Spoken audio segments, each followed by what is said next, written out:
Hello friends, स्वागत है आपका हमारे चैनल पर जिसका नाम है पृथ्वी स्टडी पॉइंट। आज हम क्लास में कोई टॉपिक नहीं पढ़ेंगे। आज हम सीखेंगे रिज्यूम के बारे में। ठीक है, ये रिज्यूम बेसिकली जो पॉलिटेक्निक मैकेनिकल के जो बच्चे हैं उनके लिए है। ठीक है, डिप्लोमा इन मैकेनिकल इंजीनियरिंग जिन्होंने इससे पहले पास आउट कर लिया हो या इस साल किया हो या करेंगे। ठीक है, तो उनको जो रिज्यूम बनाना है अपना फ्रेशर के लिए, उसका मैंने एक फॉर्मेट तैयार किया है। क्योंकि बेसिकली मैंने ये देखा है कि जब बच्चों से बात होती है तो बच्चे क्या करते हैं, वो दो तरीके से रिज्यूम बनाते हैं। या तो अपने फ्रेंड्स से कह देते हैं जिनका अगर पहले से बना रखा है तो वो उसमें एडिट कर लेते हैं, या दूसरा जो सबसे ज़्यादा पॉपुलर तरीका है, बच्चे जो हैं वो साइबर कैफ़े पे जाते हैं और सीधे ही उनसे रिज्यूम बनाने के लिए कहते हैं। तो साइबर कैफ़े वाला क्या करता है, उनके पास जो पहले से रिज्यूम होते हैं वो उन्हीं में एडिट करके उनको एक रिज्यूम दे देता है। ठीक है, लेकिन रिज्यूम में बहुत सारी बारीकियों पे ध्यान देना होता है जो बच्चों को कहीं ना कहीं सिखाने से रह जाती हैं डिप्लोमा के दौरान। किन्हीं किन्हीं कॉलेजेस में वो सिखाई भी जाती हैं, ऐसा भी नहीं है। तो मैं उन्हीं छोटी छोटी चीज़ों के बारे में डिस्कस करूँगा और मैंने एक फॉर्मेट सा तैयार किया है। पहले आप इसको देखना कि आपको ये कैसा लगा, फिर आगे बताते हैं क्या करना है। तो यहाँ पे देखिए, मैंने ना एक यहाँ पे आपका एक फ़ोटो आ जाएगा पासपोर्ट साइज़।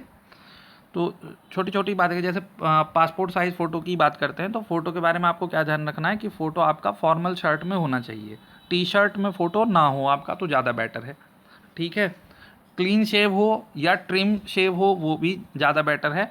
ठीक है, उस तरीके का फ़ोटो, क्योंकि ये मैं इसलिए बता रहा हूँ क्योंकि हमें पता होता है कि कैंडिडेट से भी पहले रिज्यूम आपका एचआर सेक्शन में जाता है। ठीक है, तो अगर आपका रिज्यूम इफेक्टिव है तो समझ लीजिए कि आपका 40% काम हो जाएगा। ठीक है, रिज्यूम की इफेक्टिवनेस बहुत मैटर करती है। उसके बाद आप यहाँ पे नेम, फ़ोन नंबर। ठीक है, उसके बाद आती है ईमेल आईडी।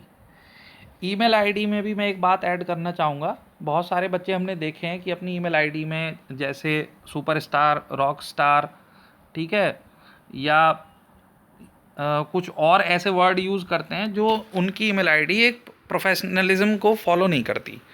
तो आपको ईमेल आईडी बहुत सिंपल तरीके से ही बनानी है। अगर पहले से बनी हुई है तो बहुत अच्छी बात है। ज़्यादातर बच्चे अपने नेम से ही ईमेल आईडी बनाते हैं, वो ज़्यादा बेस्ट है। लेकिन नेम के आगे रॉक स्टार, सुपरस्टार, ठीक है, इस तरीके के शब्दों का इस्तेमाल ना करें।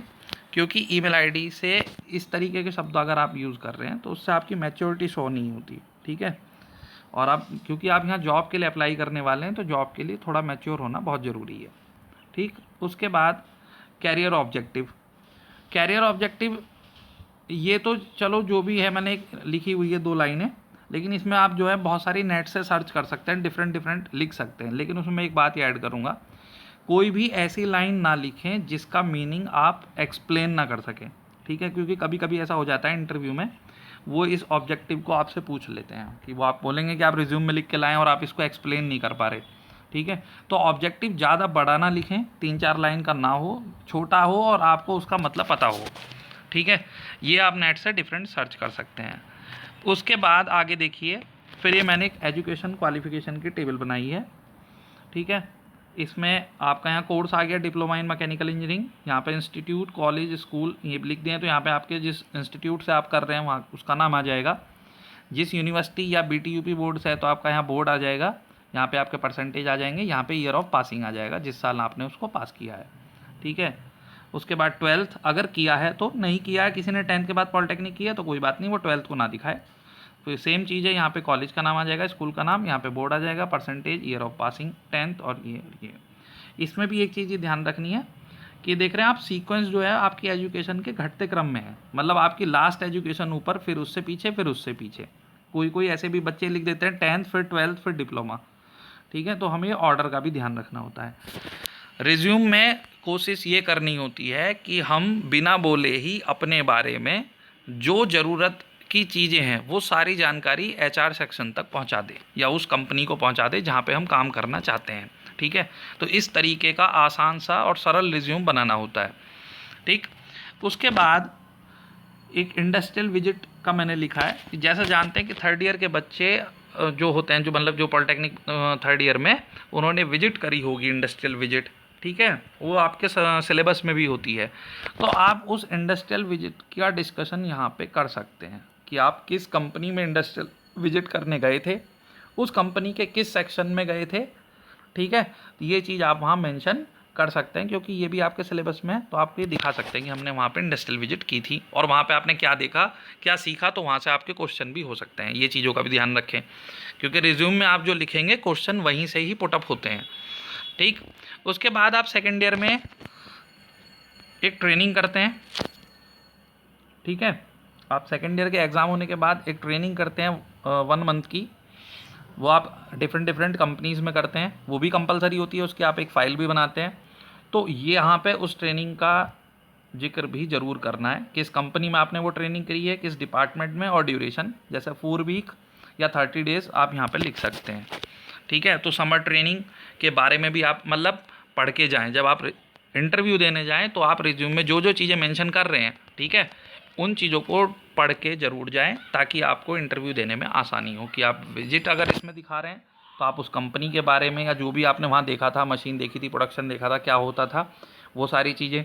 ट्रेनिंग में भी यही चीज़ है कि आप जिस कंपनी में ट्रेनिंग करके आए, आप किस सेक्शन में थे, कौन सी मशीन पर आपने काम किया था या आपने काम होते हुए देखा था, वहाँ कौन कौन सी मशीन थी, कितना टर्नओवर था, कितने एम्प्लॉई थे, ठीक है, क्या प्रोसेस था, ये सारी चीज़ें आप पढ़ के जाएंगे।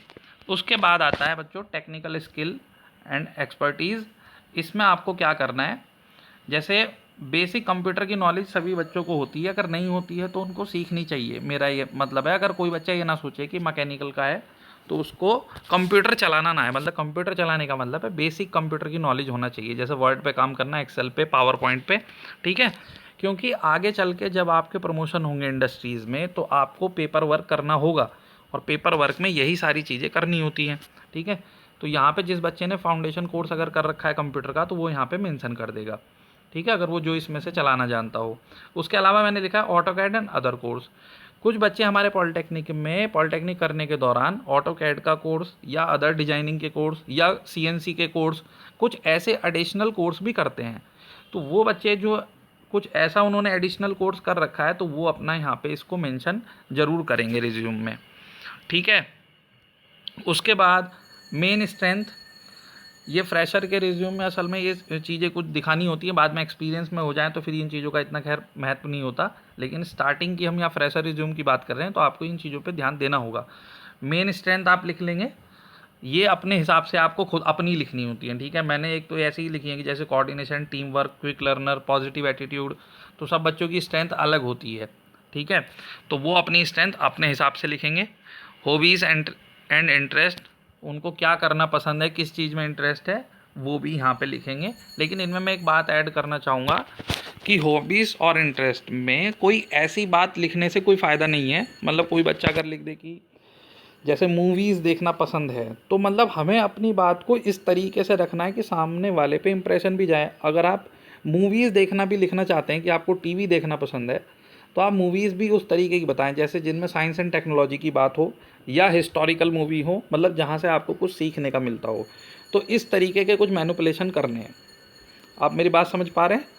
तो इस तरह मतलब वैसी कोई हॉबीज़ ना लिखें, जेन्युइन लिखें, अपने हिसाब से लिखें। या जैसे आपको हॉबी और खेलने में मान लो अगर आपको इंटरेस्ट है, मान लीजिए आप कोई वॉलीबॉल या कुछ हेल्दी गेम ऐसा खेलते हैं, आउटडोर गेम है, तो बहुत अच्छी बात है, मेंशन कर सकते हैं, क्योंकि वो फिजिकल आपको फिट रखने के लिए हेल्पफुल है, ठीक है। वीडियो गेम ना लिखें, क्योंकि वीडियो गेम जो है आपको वो फिजिकली फिट नहीं रखता और उससे इंप्रेशन भी आपका सही नहीं जाएगा, ठीक है।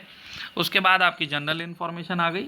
ये आप अपने हिसाब से date of birth, marital status, शादीशुदा हैं या नहीं, नेशनलिटी, लैंग्वेज आप जो जानते हैं, एड्रेस, पिन कोड, ये आप अपनी डिटेल भर देंगे। और उसके बाद डिक्लेरेशन होता है कि ये सारी जो आपने डिटेल भरी हैं ये सब ठीक है, और यहाँ पे आपका सिग्नेचर और डेट और प्लेस हमें यहाँ पे भरनी होती है, ठीक है बच्चों।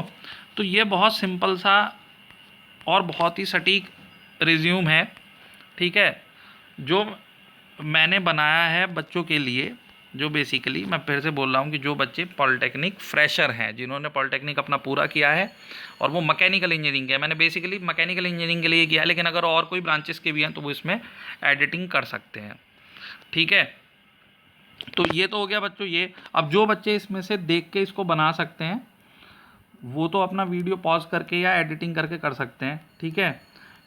या अगर किसी बच्चे को इसका अगर डॉक क्या कहते हैं, डॉक फाइल में अगर इसका फॉर्मेट चाहिए हो तो वो डॉक फाइल में मुझसे मिल जाएगा, डॉक और पीडीएफ में, वो अपने आप एडिट कर लें। लेकिन मैंने उसका कुछ चार्ज रखा है, चार्ज बहुत बेसिक सा है, मात्र उसके लिए 20 रुपये रखे हैं। और वो पेमेंट की डिटेल मैं डिस्क्रिप्शन में डाल दूंगा। एक फ़ोन नंबर है, उस पर फ़ोनपे, गूगल पे, पेटीएम, जो आप चाहें तो उससे पेमेंट करके मुझसे डॉक फाइल और पीडीएफ ले सकते हैं, ठीक है।